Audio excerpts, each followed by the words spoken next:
Good morning. So 2 things I learned from yesterday, our first Fruci Fit event of the year. We had 60 ladies come in for the event at Bowood Hotel. And it's great because we bring everyone together from our Chippenham, Marlborough, Devizes, or even from home. People who do it from home come in, maybe busy lives, don't come in, or maybe aren't as confident as they would like to be yet they've shown up and done it. But as much as that was great, we know that community is so key. When you look at research, when you look at diets, when you look at health, exercise, what is the key thing that helps people stick to it?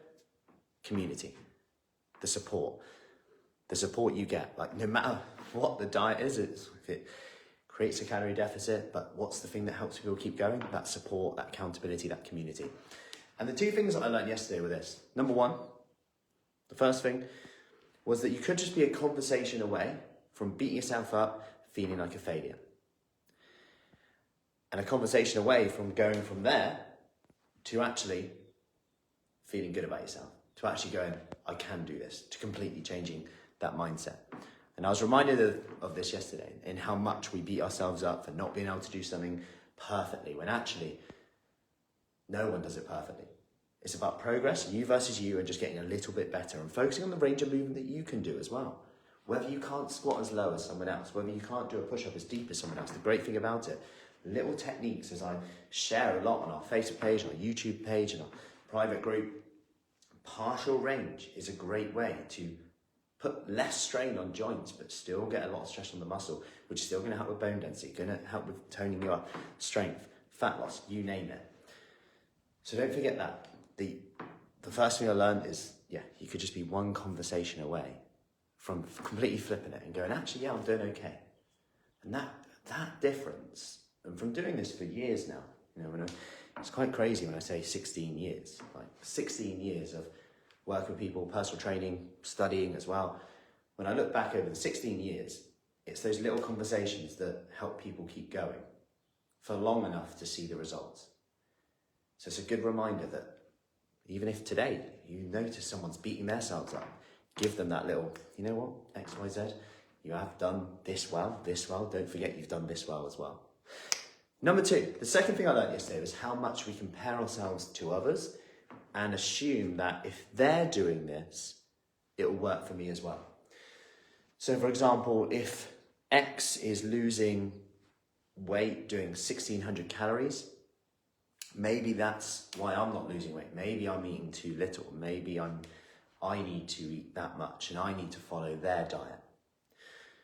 When actually that's not the case, because they could be taller than you, they could be more active than you, maybe they do 10,000 steps, maybe they do 20,000 steps a day, and we're 5 foot tall, we don't do as much movement throughout the day, we have a desk job or an office job, or we have this bad knee at the moment, so we're not doing our usual walking or mobility work.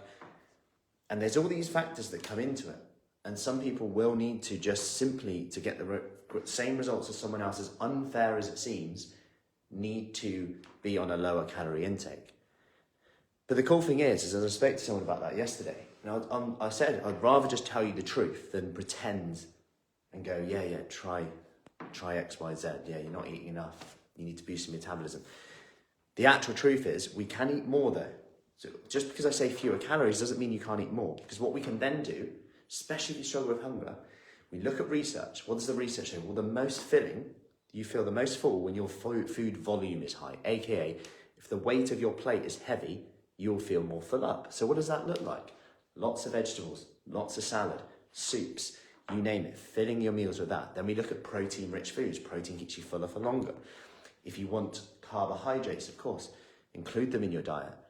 What are the most filling types of carbohydrates? Your simple potato, jack potato, boiled potatoes, things like that. Now then start to educate ourselves. Okay, if we look at potato, how much potato could I get for 100 calories, say?